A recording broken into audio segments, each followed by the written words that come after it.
And we are live. What's up, everybody? Well, this is a little bit different than what we typically do. As you guys know, I am sitting here by myself, ranting and raving about feminism and the whole kind of construct that all of us men and even women out there find ourselves in as we are now into 2026. So, RC, I want to welcome you to the show. This has been a long time coming. For those that don't know who RC is, just explain a little bit about what you do and who you are. And I came across your content, man, when we first started doing reaction videos to a lot of your content. It's hilarious. And I want to kind of ask you more about it. But for those that don't know who you are, what's just a little bit of a background, and I guess where can people find you and that whole thing? Because I think you're rather hilarious. So take it away. Hey, thank you. Yeah, I'm a Christian conservative content creator. I started making videos about 3 years ago when I was 26 years old. I studied finance. It's not my area of expertise at all. I'm a very private person, actually. Maybe we can get into what actually was my motivating factor in a little bit. But yeah, I make Christian conservative content. I fight to reestablish Christianity as the moral standard for the conservative movement. And then hopefully we can reestablish that for our country, which for the United States at least, which we always abided by. Yeah, I mean, I want to point as many young men and young women to Christ, have them build a foundation on him. And I know that I make, some would say, some kind of controversial content, but I want to at least spark a conversation and then do podcasts like this where I can more so flesh out and give substance to my 30-second clips. Yeah, that's fair. I guess, well, you kind of did a good job of leading into the next thing I was curious about. What made you inspired to do this? Because, behind every guy or behind every creator that does content like this, clips, reaction stuff, there is a deeper meaning or a deeper thing that you're pushing. And I love that you're pushing the Christian conservative movement and leading things back to Christ. I think with our society and where it is now, everything has been stripped away from that. And that's why we have the craziness that we do. And that's why the clips that you react to and I even react to now, it seems like are getting even worse. So I guess kind of what inspired you to get started in this and kind of what's the story there? Dating. When I was 18, I was in a serious relationship and I got out of it when I was 22. It's not because of that. I just bring that up to say that relationship shielded me away from the dating market. So I didn't know what was going on. I'm 29 now, just to put like a reference point to how kind of long ago that was. But from the ages of 22 to 26, when I started dating again, as naive as I was, oblivious as I was to what the dating market was going to look like, it was nothing short of awful. A lot of entitlement, men hating. I learned what feminism was. I'd never spoke about that before. I didn't even know the term. And then a lot of bratty women that think that they deserve the world. And I'd never experienced that. A lot of this gender war, just this underlying undercurrent of bitterness against men, obviously to varying degrees, depending on the woman, but some were more explicit about it. There was this implicit nature, this implicit behavior that there was some kind of hatred, bitterness toward men. And I just accumulated that over years because the thing that I desired most was to be married. And that's before I was even a Christian. I just really valued marriage and I wanted to raise, at the time, I still do, I want to raise a virtuous family, but now I want to raise a Christian family based on Christian virtues, not just my selfish virtues that I deem to be good. It just so happens that a lot of the values that I concluded were synonymous with biblical values coincidentally. But long story short, the thing I wanted most, which was marriage, was the thing being most hindered by these kind of women because you need to marry a woman in order to have a marriage and have this family. And I was sick and tired of it. So I decided to speak against it. You mentioned that sort of entitlement, brattiness, something that I myself have dealt with a lot when dating women. I'm 27 and I moved to Miami when I was 22, 23. So I got it even tenfold dealing with, you could argue, some of the worst types of women. You have OnlyFans girls, creators, influencers.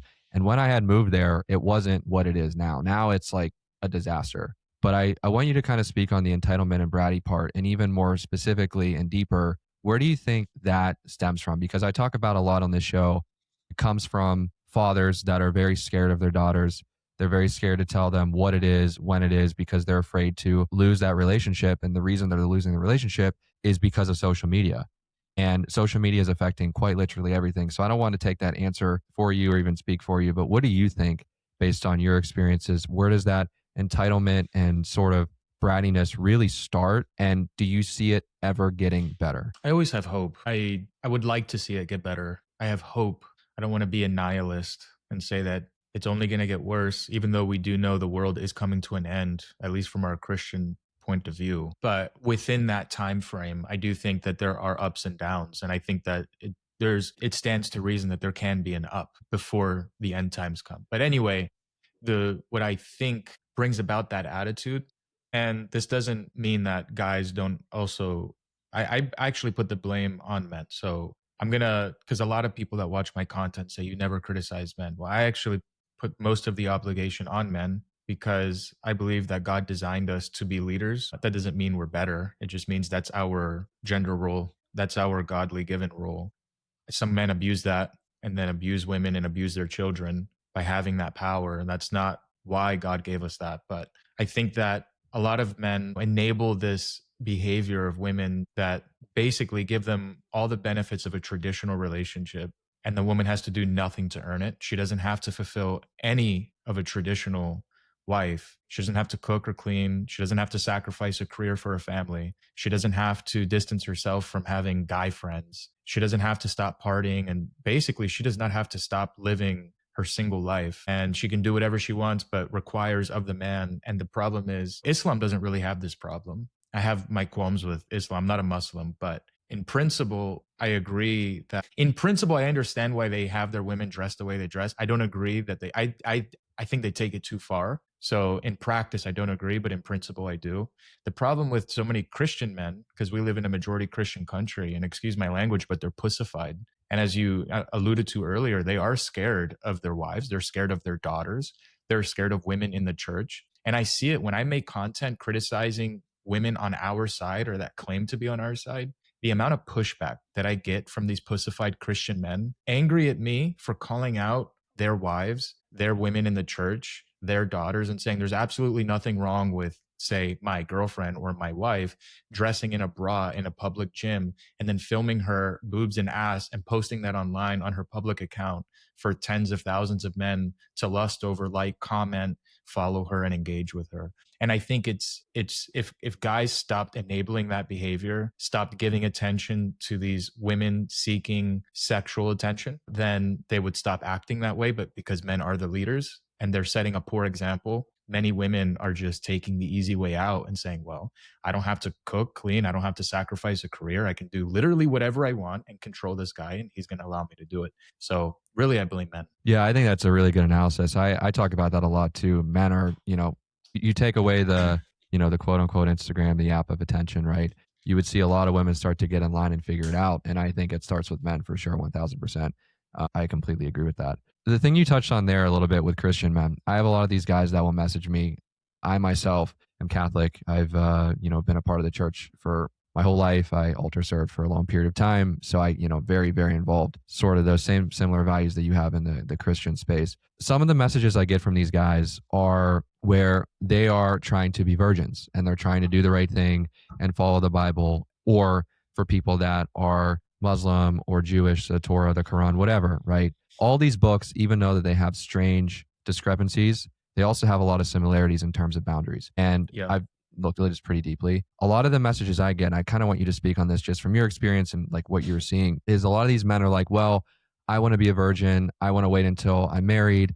I want to find the right girl. But then they're messaging me being like, yeah, like these girls that are in my church group, these girls that are on my mission trip, XYZ, wherever they are as promiscuous as pretty much any girl you're going to find at the bar. So then Yeah. I always say this from an angle of, well, you as the man have to be way more sexually experienced than her. I believe that. Now, that doesn't mean you have to go around and sleep with 1,000 women. I'm not saying that at all. But we know innately from an arousal and an attraction standpoint, I talk about that a lot here on the show, women want a superior. They want a leader. They want someone that's better than them in quite literally every way, and that's including in the bedroom. So how do we balance and manage when I have guys saying, well, I want to wait until I'm married to engage in sex with my eventual to be wife. But then at the same time, it's like these women that are in church, on the mission trips, in these groups, etc., they're as promiscuous as anybody in the world. Well, I believe you have to find someone that's equally yoked. I think that in layman's terms, you have to find someone that you're compatible with. And it's just like finding that puzzle piece that fits snugly with the other puzzle piece. It just feels right. But to go more direct to your question, No, I don't agree that a guy should be more educated in that area. I think that guy should obviously be the breadwinner. I think guys should be more educated in other areas, but I don't think that him being more promiscuous than her and having more of that experience is necessarily a good thing. So I would push back there. But I understand the logic behind it. I understand that, listen, bro, I just to be transparent, I've spoke to a number of Christian women that have told me virgin guys are a turnoff for them. So again, I understand the logic behind it, that she kind of looks at him like a dork, like a nerd, like this guy couldn't get any, because that's what our culture pushes. And I can see how that can influence, but we put Christ over culture. It's just that culture is very convincing, it's very influential. So yeah, there is a stigma of men that are virgins, but maybe here's an olive branch that I will extend. I think that what women really desire is a man that is desired by other women. It doesn't have to mean that he needs to have slept with those other women, but the fact that he has those opportunities, that's why, women usually, generally speaking, want a more successful guy, because success usually breeds desirability. Plus, he can protect, provide, etc. But I think it's that she wants to know that he's desired by other women, because women usually want what other women can't get, and they act very juvenile in that way. I'm speaking generally, but it's just pattern recognition. I've seen it enough. And so I understand where you're coming from, and I understand that train of thought. I just think that we shouldn't be encouraging guys to have more promiscuous behavior. That's why I go back to finding someone that's equally yoked. So if she's finding you to be a turnoff because you're not as sexually experienced as her, you don't have to insult her. You don't have to call her anything.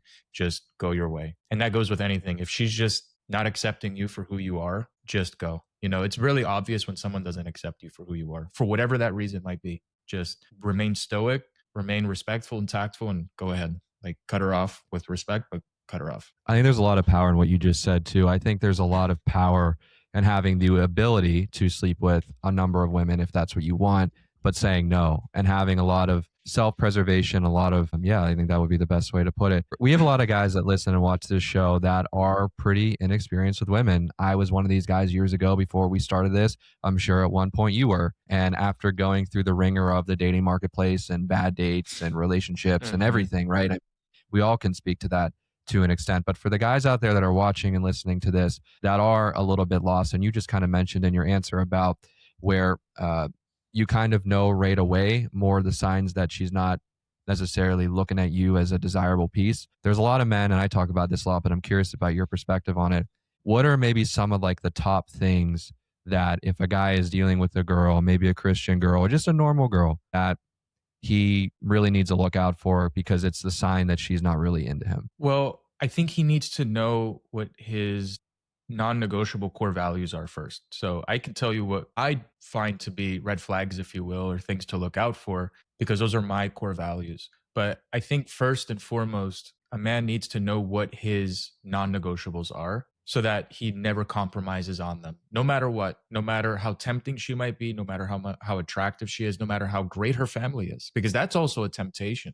Sometimes, in my case, I ended up liking, and I'm single now, but with my ex, I actually ended up liking my potential parents-in-law more than I did the girl. So through that experience, I've learned that even the family, how much you like the family, can be a temptation for you to compromise on her disrespectful treatment toward you or whatever it is. Overlook it because you like your potential parents-in-law that much. You like the family that much that you're overlooking her nasty behavior to you. But I would first say guys need to make concrete and know what their 4 or 5, maybe 6 non-negotiable core values, and make sure that she's in alignment with them. Don't be afraid to ask the questions on a even second date or even a first date, but do it with tact. Don't be like, hey, what's your body count? There's ways to ask questions with tact, but do it early and often. And then most important, every man should share in this non-negotiable. Don't ever allow this woman to disrespect you. And they're all going to test you, whether it's hanging the phone up on you. Maybe they're going to be more explicit and insult you, but they're going to test you. I don't know why they're like that. Maybe it's more primal that they're seeing, could this man handle I want to see how he handles disrespect, because our children, our potential children, are going to disrespect him. Maybe it's a primal thing. I don't know. But all women are going to test you. And then the way you respond to it is you cut it off with tact. You don't cut the relationship off. I'm saying you never allow her to disrespect you again. And of course, you don't disrespect her. Disrespect is a cancer to any relationship. And I don't care if people try to play it off as, oh, we're just bantering. This is just our banter. Insulting is never appropriate in a relationship. And that's one non-negotiable every man should have, and make that concrete and know that you don't allow disrespect in your relationship. But as it goes for the other core values, that's up to him and what he values. But he needs to know what they are. I think that's phenomenal advice. I talk about that a lot for your audience out there too, making that non-negotiable list. And then also at the same time, I'm the type of person, I'm very analytical, I'm a note taker. So anytime that I would go on dates with girls, and, you know, having moved to Miami at that point, man, it was just one after another. Cause at one point prior to moving there, I was in a really serious relationship with a girl I thought I was going to marry. And I feel like every guy sort of has that origin story where then it doesn't work out. You hope it does, but then it doesn't work out and they really have to, quote unquote, get in the lab and figure it out. And that's kind of when this show really started to ascend. But I think what you said is so awesome when it comes to non-negotiables. But then I would also add on top of that, guys, making sure that anytime you're out with her, you're on a date with her, any point, when you go home, you're by yourself, you're with your own thoughts, write some things down, put some things in the notes app on your phone that you liked about her, you didn't like about her. And then what you do is you can compare that non-negotiable list to the list of things that she either was or wasn't doing. And I've caught myself many times being like, oh, wow, I completely was ignoring that on my non-negotiable list. Now mine is rather long, and that's different and, you know, dependent on each guy, but I think that was awesome advice. So I kind of want to ask you, from everything you're doing in content now, your page on Instagram specifically is almost near 500K, I think. By the way, congratulations. That's awesome, especially on an app that doesn't want to prioritize that stuff. Obviously, we know who is in charge, who runs that. But what do you think has been, I guess, one of the biggest hurdles in your dating life? Has it affected your current dating life? As you said, you're currently single. Do you have to basically not tell women about what you do? Like, here what we do at my show. I kind of have to walk on pins and needles. At least I had to for a long period of time. But just curious, like, how that's been for you. Well, no, I don't hide it. On the contrary, I show women my account, because not as a flex. I started doing this even at like 20,000 followers, because it will filter them out. These are the values I stand by. I'm not going to compromise on them. I used to be more quiet about these values. Like I said, it was those 4 years that really pushed me to this point. But it's a filtration system. If they watch it and they get offended and they start whining about it, good. Go on with your day, because that is what I believe. Am I going to be you see the way I'm talking to you now. I'm not acting the way I act in a 30-second clip per se. Of course. Because I'm not a psychopath. Yeah. But I am just as passionate. If it comes up, I'm going to be passionate. But I want them to know what I think and what I believe. So no, on the contrary, I put it up front. And actually in my last relationship, I think the first day that we were talking, I said, here's a link to my account. At that time, it was just TikTok. I didn't even have an Instagram. And I said, I want you to watch it. You can watch 2 or 3, however many videos you want to see, but I believe in these things. So if it doesn't align with you, then fine. Good to know now, better than later. So, and I think that whether a guy has a content creation account or whatever his views are, let her know it early and often. Because if you hide it or you try to pretend it's not there, it's going to, first of all, that's deceiving. You know, you're trying to be someone you're not. Don't ever do that. Yeah. I mean, these are things that, you know, I'm 29, you're 27, that we've learned through time, but it is better to just let the girl know who you are. Don't hide it. For example, if you like to wear watches, I don't know if you, but I love watch. I like watches. I like nice shoes, not even crazy watches. Just, I like that. Don't hide who you are. If you really like cars, I'm not crazy on, like, I'm not that big on cars, but if cars are your thing, let her know who you are. And, but I also would exercise tact with it, because especially if you live in a big city like Miami, you want to avoid a gold digger. So take what I'm saying with a grain of salt too. But my overall principle I'm trying to share is that don't hide who you are.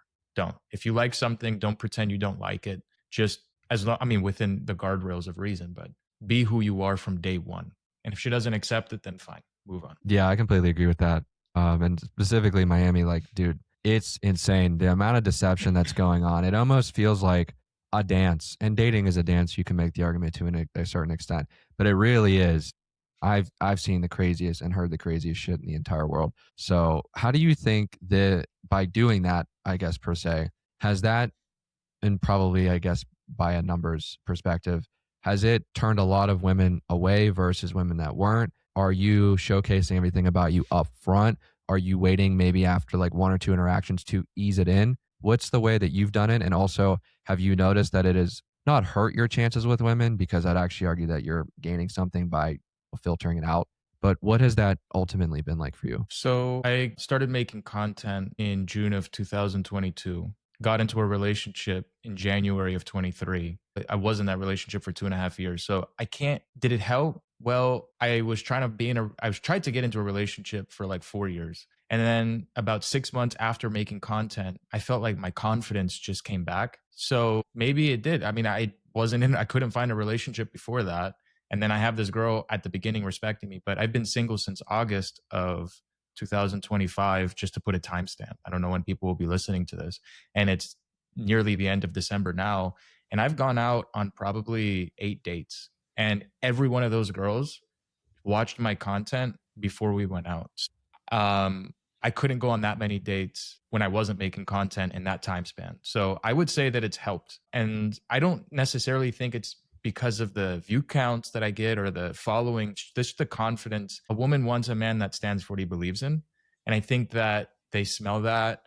I mean, what Gen Z calls aura, I guess. It's just you remain you remain convicted to your beliefs as a man, and women respect that. Feminists can cry and say, no, that's not what we like. That's what women instinctually want to see in a man. I would say that, but I could also tell you a number of examples where I've shown my content and they've seen it and they said, yeah, I'm not interested in talking. And this is Christian women saying this, because I only would entertain a Christian woman and say, no, this is not for me.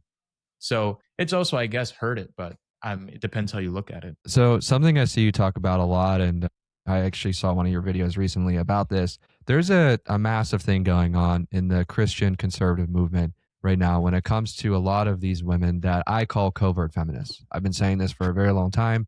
They Yeah. basically are pushing the trad wife traditional lifestyle, which I would actually argue is good, right? We're talking about the greater good of a message. I would much rather have women seeing that and everybody in society seeing that versus them on a girl's trip wearing no clothes, right? So the Yeah. messaging there is fine. But then when you get down to the root of who they are and what they're about, you realize that a lot of them are the covert feminist. And Yeah. I guess I'm curious what your thoughts are on that. I having, been in the dating marketplace yourself for a period of time that you've been, and me and my life entertaining that for a long period of time too. I've seen a lot of it, and it's getting to a point where it's just so easy to tell. So what is your Mhm. like, I don't know how to ask this question, but have you noticed this, I guess, the way that I am, or am I the only crazy one? No, I've noticed it. Again, I started making content against explicit feminists that are blue haired. I mean, the ones that are really vocal about not liking men and that don't shy away from it. I mean, the enemy is very easy to spot there. But yes, there are Trojan horses, covert feminists, whatever we categorize them as. And I started noticing that within our own movement, within the church, Catholic, Protestant, Orthodox, hoes are going to be hoes. So it's unfortunate. But yes, I have seen it. I'll give you a quick example, because I've gone after, try to be tactful about it, but I have gone after Christian traditional female content creators.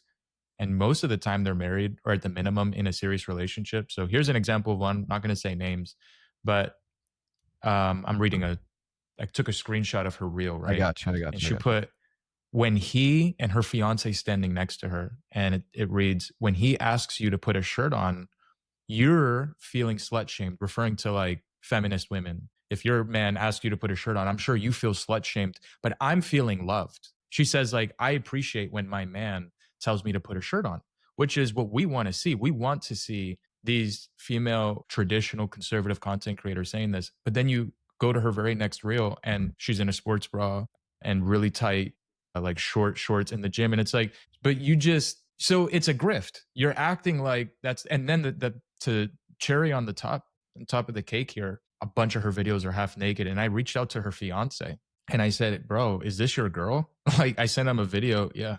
I'm very direct, man. And he has, I don't know how many hundreds of thousands of followers. And I said, "Is this your girl?" And she was like very provocative in the video that I sent to him of her.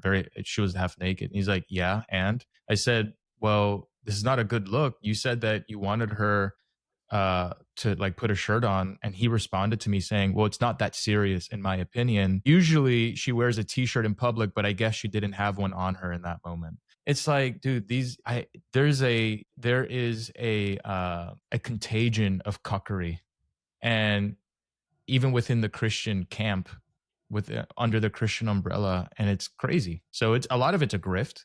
And yes, you're not crazy. I notice it too. And like I said, it's the men that enable that behavior. And of course, these women are kind of like children, where they'll get away and do with things that you enable them to do. So if a man doesn't put his foot down and allows her to act like that, like a child, they're going to do it. I don't know why they behave that way, but it is what it is. I think it speaks to the greater problem of as you mentioned, the cuckified culture of men. I mean, that's not a word, but I just created it. Fuck it. I think that's so true. I mean, it really is. And you see it all over the place. There's one woman creator that I do think is awesome. Her name's Savannah Stone. I don't know if you've came across her content at any point. She's pretty big on social media and Instagram. I don't know what your opinions or gripes or, potential things are with her, but I do think, like I mentioned, she is pushing a good message. So as much as we can get and go after certain, feminists or covert feminists, which in the example you just gave, she wasn't covert. She was pretty overt about it. Yeah. It's so fascinating to me to see this in 4K and how many men are unaware. That's the other thing too. They're just quite literally unaware, or they're just like, you know what? I got this girl. She's attractive, blah, blah, blah. And I don't want to do anything to ruin the relationship. I think that's what it is, though. It's And the thing too is, I would make the argument you're more secure as a man if you tell her what it is. You don't got to do it in an asshole type of way. You don't have to, berate her. You have to disrespect her, as you talked about earlier. But if you can't even just say something as simple as that, I would argue you're really insecure, because you're scared of what she's going to do. You're scared that she's going to leave you. You're scared that she's going to ignore you. You're scared that she's not going to, want to have sex with you. How many men are in relationships like this right now? And it's scary. Well, I would say that I'm going to speak for myself, but I know a lot of other guys sharing this. If his girlfriend is talking to another guy that's texting her, and he feels insecure about it. I feel insecure about it.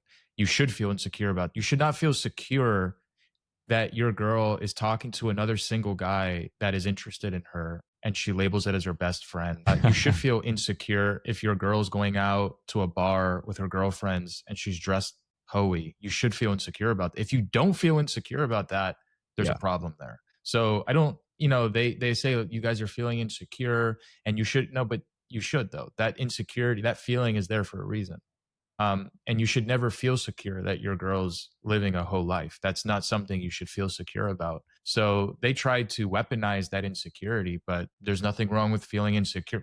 What woman would feel secure with her man lustfully liking a bunch of half-naked content and DMing those girls and saying, "Hey, I'd take you out on a date"? Wouldn't the girls feel insecure if their man did that? Of course, as they should. So there's nothing wrong with feeling insecure about it. Obviously, some people are extreme in that you even look in the direction of the opposite sex and they freak out. I mean, that's an unhealthy level of jealousy. But, it's kind of an outlier, but you should feel insecure or jealous about it. That feeling is there for a reason. That alarm system is set in place for a reason. So don't ignore it. Yeah, these are women that I call pretty frequently 1 foot in, 1 foot out type of women. And guys, if you're at home, you're listening or watching this, and you are not really sure if your girl is 2 feet in with you, I would strongly urge to maybe step away from that. But it's so hard, because then I have guys message me about this, and they'll show me screenshots of their situation. They'll tell me what their girl did. And I'll just be honest, or I'll send them like a quick little voice message, 30 seconds to a minute, of what I think it is based off experience and perspective.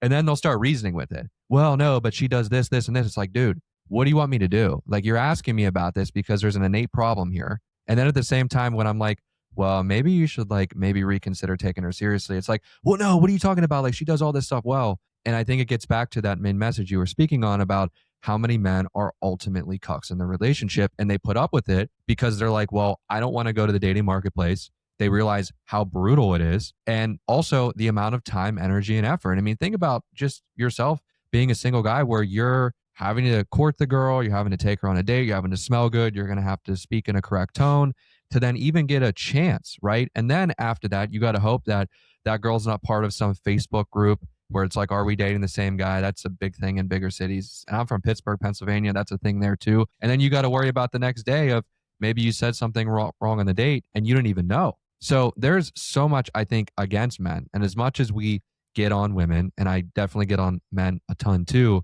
we're just like at a crossroads because I know so many guys, and I've actually had to end friendships and relationships because I couldn't be around people like this year where they're in relationships. I'm like, hey man, like I love you. I want the best for you. I would take a million bullets for you. But then when I'm like, hey, this is not good. This behavior is not good. Her talking to other dudes is not good. Her putting herself in position is not So good. you're And you got to straightforward think then. too, and that's the thing too, and people aren't used to that. People are very Yeah. used to the sort of comfortable lie versus the uncomfortable truth. And the other thing, and I'll throw it back to you, women and what they do in their mating strategy. I don't think men think about this at a very deep level, but having both of us done this for a while, we just have to. It's second nature. What they do by going to a bar, going on a girls trip, being on Instagram, posting like that all the time, and you really expose this a lot, they make themselves available. That's their mating strategy. It's not the same mating strategy for us men to where we have to go talk to her. We have to message her. And the prettier the woman, the higher degree that it happens. And I'll even add this before I throw it to you here.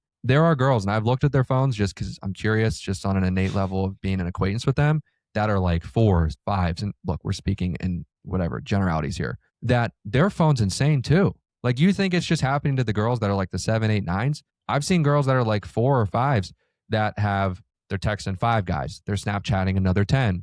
They're supposed to go out with 3 guys in the next, 7 days. It's crazy. So this whole thing is like wild to me. And just curious what you think about that because I talk about that rather often. I mean, I know that we've kind of grown up on social media a bit, Yeah. but it's really new for humanity when we just look at the history of the last, let's say, 300 years. This is a very new development. So we're adapting to this new technology. And the only women that were getting the level of attention that the average woman is getting today before social media were celebrities. So very famous women would get that amount of men giving them attention, or, but the average girl prior to social media and dating apps, I mean, the women that would get hit on the most were the more attractive ones in, before social media, unless you're a celebrity or something. But now guys are so desperate. I think because unfortunately, I don't think there's anything inherently wrong with the idea of a dating app, but what it's done is turn dating into a grocery store where you feel that you have these plethora of options, especially women, because I think the most of the dating apps is 70% men. It's very, outweighed male of the men that are subscribed to it versus the minority of women that are on the app. So it's probably 6-1 men to women on those apps. And they treat it like a grocery store where, like I said earlier, women want usually what they can't get. I think that's kind of a more human thing. And they could have a guy talking to them that checks all the boxes, but he's not the exact height. It's looking at the nutritional facts. Well, this box of cereal is really cool. It's really good, but I want less grams of sugar.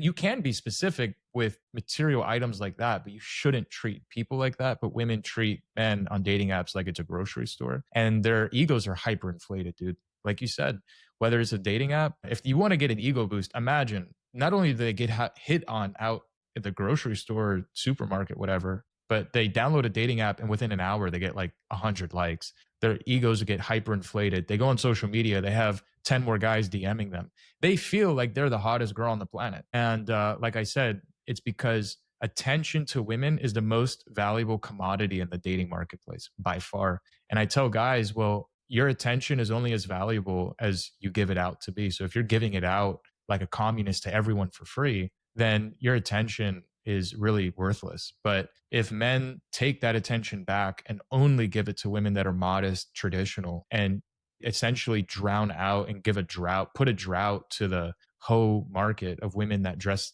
slutty and act slutty to get attention from men, if they stop getting that attention. But yeah, attention is the most important commodity in the dating marketplace to women. Yeah, it's a very high form of currency too.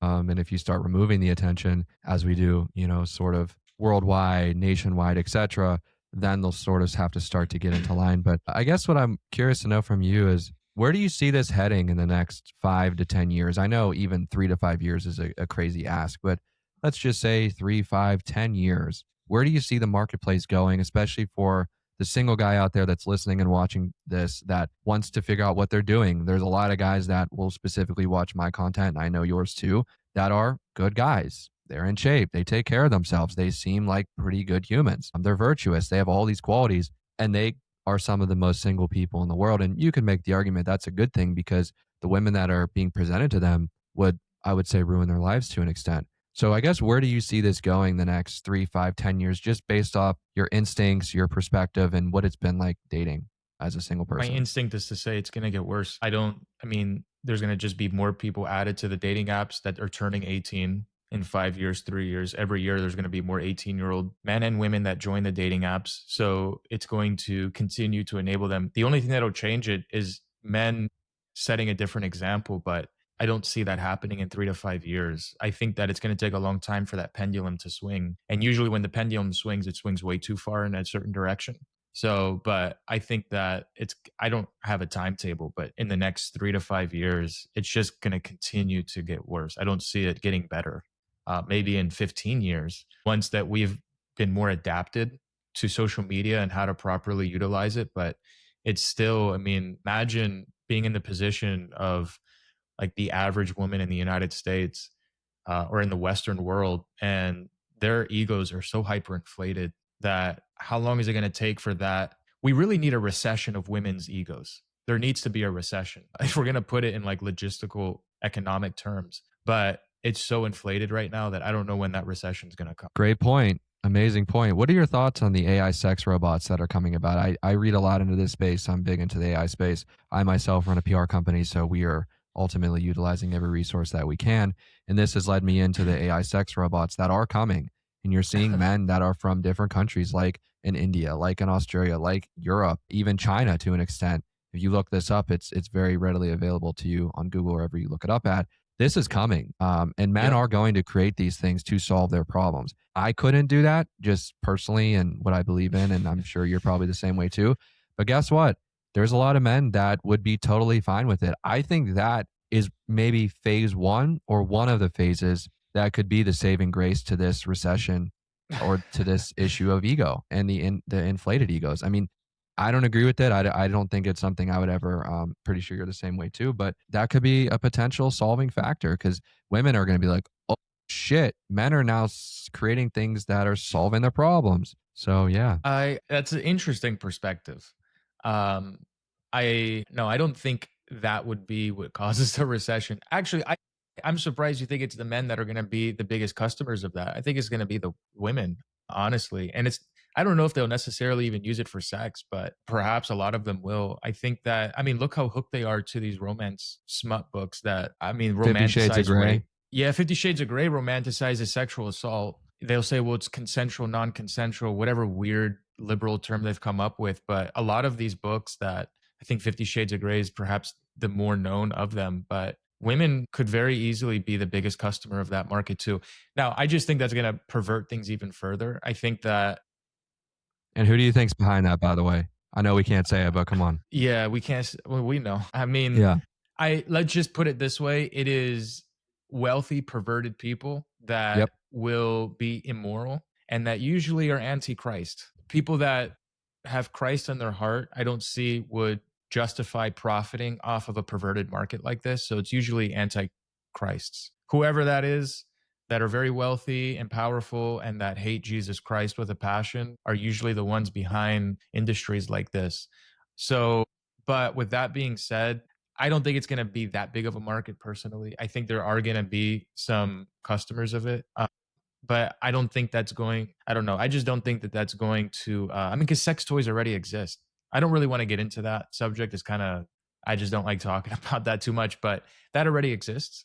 This is just going to be like, I guess, a more humanoid one, but it's not going to replace the connection you have with another human. It won't satisfy that taste. It might feel good in the moment, but it will not. God created us. Nothing we create will ever replace, the connection you get with a wife ever. I agree. And, I would actually even say I think men are going to be the biggest customer of it just because men, even though we do require that emotional side of things from women, I think women require it way more than the men do. Men are very easily able to go out and have sex with as many girls and feel nothing. Women in their nature do not want to be promiscuous. Now they are because of the society that we're in and what's pushing it. But I would say that women by far need more of that emotional stimuli, emotional connection by far compared to men. Now, I think it's a losing proposition still, but there's going to be some people that still go after it. And I think what you touched on there specifically, which is a great point, when you remove Christ from a person, from a group of people, from society, what do you have left? Nothing. It's a free for all.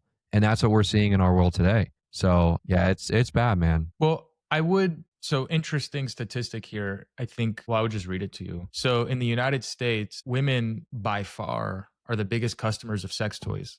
And over 63% of the market are dominated by women. So this humanoid sex robot, that's a sex toy. So that's why I say I do think women will actually be the biggest customers of it.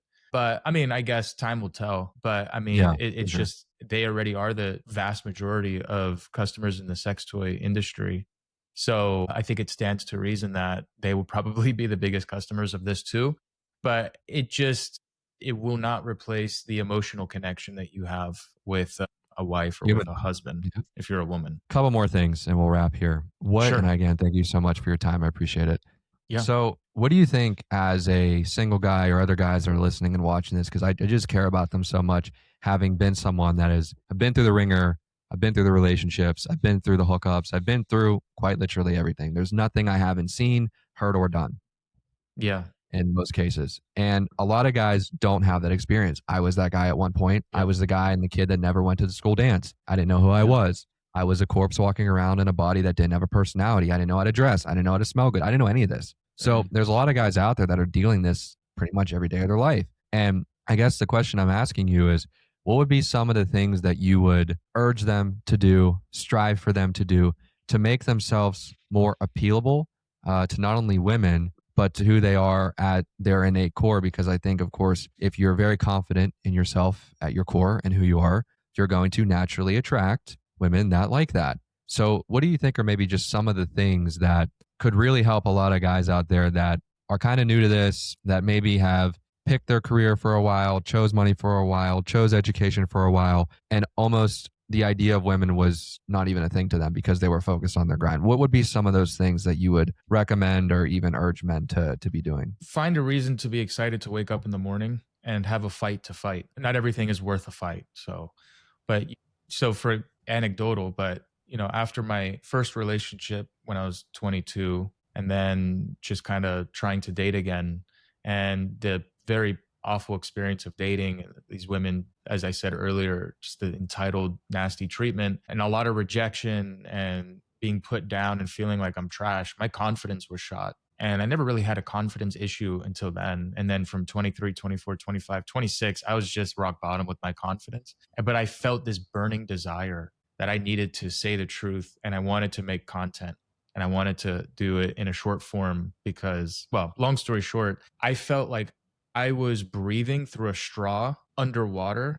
And the only way I can like breach the surface and just finally get a gulp of air and just have a desire to wake up in the morning and feel excited was by making content. That was my thing. And that would, it was a fight for me to fight. And I think every man, we desire to fight for justice. And it's just kind of like encoded within our DNA. I think a lot of cucked soy boy men will say, no, I just want to be soft. And it's like, all right, bro, well, we're not all gay. Okay. We're not all you. But I think we are made to fight a fight. And if you don't know what your fight is, if you don't know what motivates you, then how can you have confidence? But I think that confidence is not something that you strive to do. I think you strive to Elon Musk risked everything to make Tesla and SpaceX what it is and every other company that he's been a part of. That's what motivates the guy. And that just breeds confidence. And I'll just tell you, after making content and it succeeding and doing well, and I wasn't even making money doing it, just the fact, just that I was able to communicate a message and it resonate and then seeing a video get 1 million and then 5 million and then 15, whatever the amount of millions, 40 million a month, whatever. It was just like, that just breeded content. And this I don't care what you think of me attitude, where before I cared a lot. And I still care to a degree, we all care, but I'm just saying that it was like a natural extension of, all right, this is the confidence is coming back. And if I stay single the rest of my life because I'm going to not stop believing what I believe, that kind of confidence is what women are attracted to. So find your fight to fight and, have a reason to wake up in the morning. Great advice. Where do you see this going for you? Where do you see your Instagram account's at almost 500K? Maybe it's surpassed it. I don't know since the last time I checked. But you're growing on all platforms. Where are you planning on taking this? What's your kind of vision? And, I know you don't probably want to share too much about it, but the people that are fans of you and what you're doing think is awesome, and exposing a lot of this. Where do you see that for yourself? I do it really for the love of the sport. I used to see it being a resume for me to work for a conservative organization. And then I applied to all of them. And I'm not exaggerating, all of them. And I mean, there's from nonprofit to for profit in this country, there's about 28 that I saw of ones that, I applied to all of them that you can find, let's say, rejected down the line, big to small. And they hire people that have a fraction of my following and that don't even get like a tenth of the views, but they all have a common denominator of what they're willing to say. And there's one subject that I'm not willing to really. I know what you're saying. So yeah, but I didn't know that beforehand. I didn't know that this was a issue when I first started making content. So that was a big downer for me because I'll tell you, someone I really wanted to work with was Patrick Bet-David. And I don't know if you know the PBD podcast. He's pretty known in the space. Yeah. He has a company called Valuetainment. And I spoke to him, but just of no interest. And it sucked because it's like, man, I thought that these people were wanting to bring ambitious young guys or even women for that matter that have a message to spread. And bro, it's just awful. I see the people they hire. And not only did I not get hired, I get cease and desist orders sent to me, not from Patrick Bet-David, but from other conservatives, big time conservatives that work for massive conservative organizations. I can't say names, but I even got lawsuits sent and they called my mother and my father and told them we're sending a lawsuit. Like they found my family's information. These are conservatives doing this. So that really left a bad taste in my mouth to this whole conservative industry. And so I do finance outside of this. Like that's what I studied. I find it very interesting. I'm not as passionate about it, but my life outside of the content is very different. So my trajectory is I'll keep that private. But as much as with the content though, really at this point, it's just I want to encourage as many young men to Christ as I can. And I don't see it as a career though. It's just at this point, it's the love of the sport. It's like, bro, you have Michael Jordan on the sideline. And I do talk about myself that I think we all should. You should think that you want to strive to be the best. And in terms of short form content, I see my content as gold. And I don't understand how they wouldn't even give me an interview. So it's just like you have Michael Jordan doing backflips on the sideline and you have all these like guys that really should be bench warmers starting in the game. You didn't even recruit one of the best. It's just, it's kind of pathetic. And I'm not the only one. I know other guys that are extremely talented, but they don't want to hire them. They don't want to give them a chance. So I don't want to focus on it too much. I think it's important what we focus on because you kind of become what you focus on. But it has left a bit of a chip on my shoulder. I've looked at the conservative movement very differently. My initial gut instinct when you were starting to speak about that was control. They want people that they can control. They want people that it seems like they're out there. It seems like they have free speech. It seems like they have that sort of willpower. But there's a certain few things that if they feel like they can't control you on, they don't want anything to do with you. And you're seeing this happen now with Candace Owens and what has happened with her where she had to go out on her own, create her own platform, create her own show, because at the time in which she was working, I believe it may have been at the Daily Wire or one of these other publications at the time. I think it was that they couldn't control her and it started to get out of hand. And my thing is like, wouldn't you want that person to go and be their full authentic self because that's going to bring more eyeballs to you? But then you realize, and we won't get into it too much, there's a lot of things happening behind the scenes. There's a lot of money moving around, and there's a lot of powerful figures that you don't even know or think are involved, but they're very involved as stakeholders, investors. Oh yeah, if you do this, we're going to throw you this bone. There's a lot of that behind the scenes. And Yeah, that's brutal. And that's Dude, a yikes. CEO of one of these major conservative orgs started following me a few weeks ago. Like they will literally track me after that cease and desist order. And it's not just me. It's not like I'm this special person. They will track certain people. And I think you're right. You're spot on with the being able to be controlled or not. Yeah, we could leave it there. But I would just say it did leave a bitter taste in my mouth. I looked at the conservative movement very differently. I naively viewed it beforehand as the good guys versus the bad guys. And I want to be on the side of the good guys. But once my accounts grew to a certain size, and I'm like, dude, there's no way that I'm not getting at least an interview. I'm not even getting like an invite to a TPUSA event, which people that have like 5,000 followers get. And at that point, I had like 300,000 one platform, 98,000 on a different one, and nothing.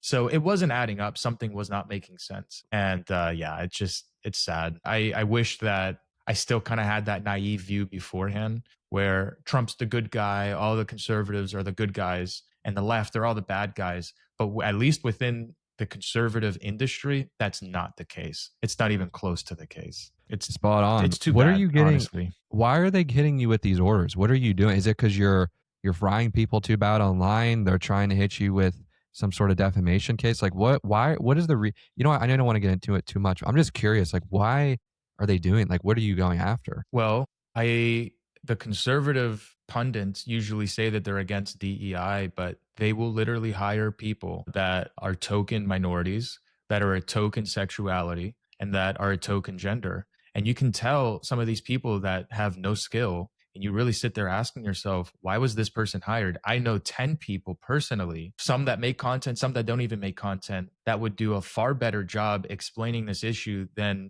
this dimwit that. But they, again, there is a common denominator. They all share a certain opinion, but it's like it's obvious that this was not a hire off of merit. And actually, this is interesting, and I'm not going to name names. A number of these conservative influencers were former liberals that are failed Hollywood actors or Hollywood actresses that then turned a leaf and then were hired by one of these big conservative organizations and are now, in my opinion, LARPing as a conservative to grift, as long as they echo and that they are a speakerphone to what the people putting money in their pocket are telling them to say. And that's an objective fact. I'm just not going to name names because I'm going to get another cease and desist order. But yeah, I have a major conservative influencer that just DM'd me the other day telling me, hey, you know that lawyer that you just got a cease and desist order a few months ago from? And he tells me his name and he's like, yeah, you're going to get another one from me, from that same lawyer. They know each other. They all use the same lawyer too. And it's like a mob mentality. It really is a mob mentality and they move like a mob. I've had the most hate sent to me from conservatives more than the left. It's sad. So I don't know if that answers your question though. No, it answers enough. And for the audience at home listening and watching this, yeah, this is wild times. We're gonna wrap here in a second, but I want to ask you something that I saw you post and it was hilarious. The Nick Kyrgios Sabalenka match, I saw you did a little bit of a reaction to where they made the court a little bit smaller for Kyrgios to hit into, and Sabalenka had a full size court. I think Kyrgios is ranked like a 600 plus tennis player in the world, and Sabalenka is number 1 for women's, Yeah. and she got smoked. What are your thoughts Yeah. on that? I think this has been pretty bad for that equality. Men and women are equal, that whole movement. And when I say, look, Yeah. there's going to be a lot of haters out there that try to clip this. Men and women, of course, are equal from a human intrinsic value. Sure. But when I'm talking about sports, come on, man. And it got proven really bad here. So what are your thoughts on I that? did. Maybe speak more about it from what you've seen outside of that video. Sure. The number one female tennis player in the world. Hold on, I'm pulling up a quote. That's why I'm just looking down at my phone. Is it So Sabalenka or is it Iga Swiatek, yeah, whatever her name is? yeah, Sabalenka. I think Aryna Sabalenka or something like that. Yep. Sabalenka, Yeah, something yeah. like I that. watch tennis a lot, so I She know these people. she had the shorter court because that's an advantage, so she doesn't have to run as far of a distance as you said. The other thing is that Nick was limited to one serve per point, and she doesn't have that limit. He's also been battling injuries. She's at peak Yeah. health. And yeah, he's 671st ranked among men, and then just destroyed her. Like it wasn't even close. And she was quoted saying, I don't think this was right after this match, but it was sometime recent. And she's quoted saying that the only thing I can say, this is Sabalenka, the only thing I can say is that I think women deserve to be paid the same as men because we sacrifice a lot. And then she also says, We are working really hard. It's not like we are doing nothing and they, meaning men, are paying us the same money. I think, yeah, we deserve this to be paid the same as male players. The level is probably different. Of course, men are stronger. So because they sacrifice a lot and because they're trying really hard, they deserve to be paid the same. That's how children think. That's a very juvenile, childlike way to go about life. It's a very lip glossed version of the world. The reality is this: if they bring in the same audience that is willing to fill up the stadium and enough people to watch the channel and pay to watch them, if they're receiving the same amount of money, it's an entertainment industry, then you can get paid the same. But you can't demand the same pay if the amount of people that are willing to watch men's sports are not willing to watch women's sports. How can you demand the same pay? It's the same thing with the WNBA. When you see these people, women out there being like, well, pay us the same. It's like, you guys are subsidized by the NBA. You guys are Yeah. in the red almost every single year. Any other business, any other organization in which they are basically being your provider and you go into the red for 3 months, they're strongly urging to pull you. But they'll never Yeah. do that because it's a lot of grifting, virtue signaling. And that's what's happening with Sabalenka. She's not, I would say there's probably a certain percentage of her that actually believes that. But then there's also a certain percentage of her, as much as I know about her, there's a lot of money behind her, a lot of sponsorships. She has to kind of say certain things to push certain narratives, right? So it's Yeah. just honestly, everything's just fucked up, man. And Yeah. yeah, it's wild out here. But I appreciate you I think making we need to time for me. stop treating women like children. In our society, it's like they're entitled, spoiled children that you're not allowed to criticize. And it's like they're this protected class. Well, that's not equal. Everything's fair game and you're going to be treated equally and I'm going to speak to you the same that I would a man. But I don't think that's the way it should be, to be clear. I think we should open doors for women. I think we should speak to women differently. Yeah. I don't think we should treat them equal as to I treat a man. But they are asking for that. So it's either it's all fair game or none of it's fair game. It's either there are gender roles and we treat you as a protected class, or you want to be treated as men and you lose that protective filter. So which one is it? But they want their cake and be able to eat it too. And anyway, I know you want to wrap up. No, I mean, that was such a great breakdown. You did such a great job. And I think the thing that I want to end on, and hopefully everyone that's out there watching and listening to this, thank you so much for being here, for supporting the show, for supporting RC, and for supporting me. And through all this, through all the orders and people coming after you, I do think it's worth it. But I think the other thing too is women are reserving the right to act like a lady or act like a man at any point in time. So at one point, they want a traditional man. They want a provider, protector, all of this stuff. But then at any point, they're allowed to act like a man, to talk back to you, challenge your authority, be argumentative, be loud, be crass. It's wild. So at least the thing that we're doing is making men aware about this. And then the rest is up to you guys. If you guys want to go out there and continue doing what you're doing in your life, that's on you. But at least we Yeah. can sit there when our heads hit the pillows at night and know that we tried. And that's the best thing that we can do. So Yeah. yeah, man, I appreciate it. Thank you so much for taking the time. Where can the people find you? Plug anything that you have. The Right Corner IG on Instagram. If you ever want to message me, I'll take a look at my messages the next few days. Or if you just want to watch the content, if you want to debate me, you could also reach out to me there. But yeah, The Right Corner IG. If you just type in The Right Corner, it'll. And guys, that'll also be in the description below. So we'll tag all of his socials. You just want your Instagram in there, right? Nothing else? Just the Instagram. Yeah. Okay, That's yeah. We'll put mostly the where Instagram. I'm putting them. Yeah. Okay, yeah. We'll put the Instagram in the description, guys. Check it out. What we're gonna wrap now. You get a lot of messages from women like I do about like, oh, you're a fucking asshole, blah blah blah. Like, fix your hairline, fix your blah blah blah. Do you have lip fill? I get those messages a lot too. It's hilarious, but it's what I love. Those are honestly much better than the messages you're getting from the conservative movement, right? Because those are like real serious messages. These women have no sort of threat behind what they're saying, just trying to be hateful. But I Yeah. saw like you got into it. Maybe it was a few weeks ago with I think it was a girl. There was a couple. It was like a boyfriend and a girlfriend, and the girlfriend like messaged you or some shit. I know this happens often, but I remember writing it down in preparation for this. I think I saw her message you, and then you messaged her something back. It was hilarious. But do you deal with that a lot too? Because man, it's wild over here. Absolutely insane. Yeah. I'm curious what that exchange was because it's happened a few times. Oh, Well, man, dude. the answer is yes, but there's a caveat. So it's interesting. Really, since my breakup in August, when I started posting content again, I took like a pretty significant break. But for me, because I was posting a lot, but I took like a 2-month break. When I started posting again about the beginning of October, the amount of overwhelming support I was getting from women messaging me was insane. I'd never got that before. on any platform. And I would say to this day, women, when I get a message from a woman, it usually is in support. But yes, of course. I mean, even today, I got one telling me to go off myself, literally. So that happens a lot. It's just, there was something interesting that changed. I was getting an overwhelming amount of support. Interesting. Yeah, just curious about that because I deal with that a lot too.